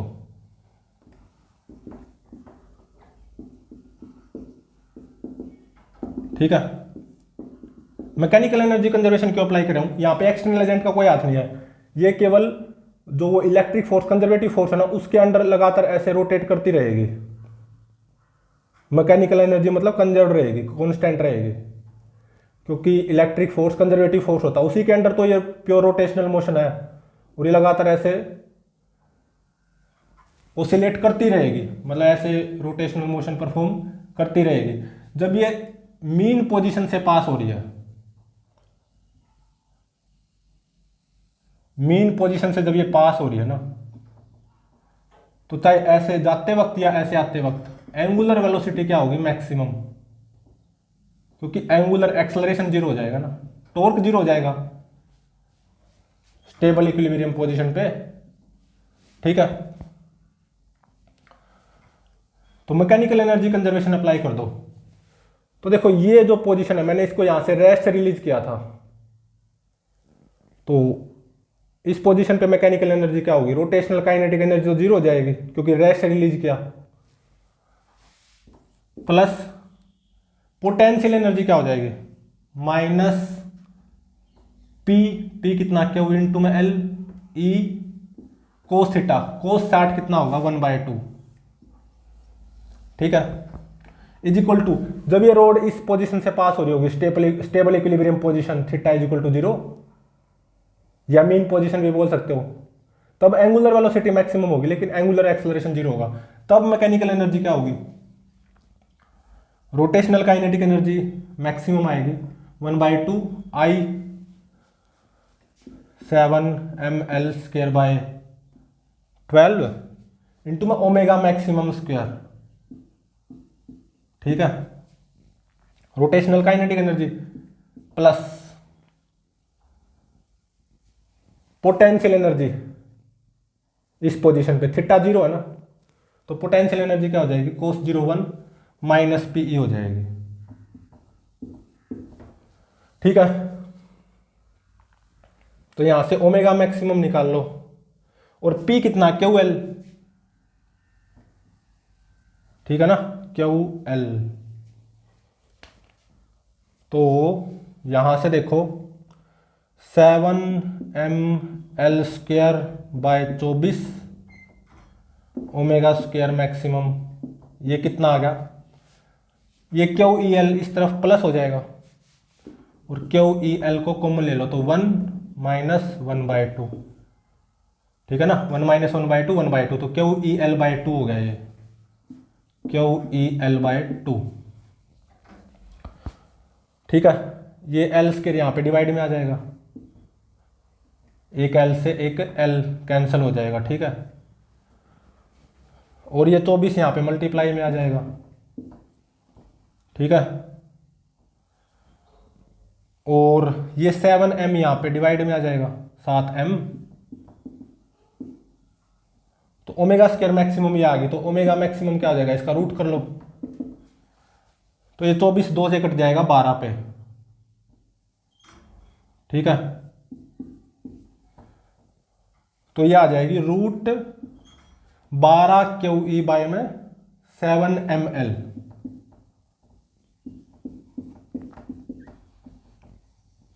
ठीक है, ये आ गई, एक आंसर ये हो गया।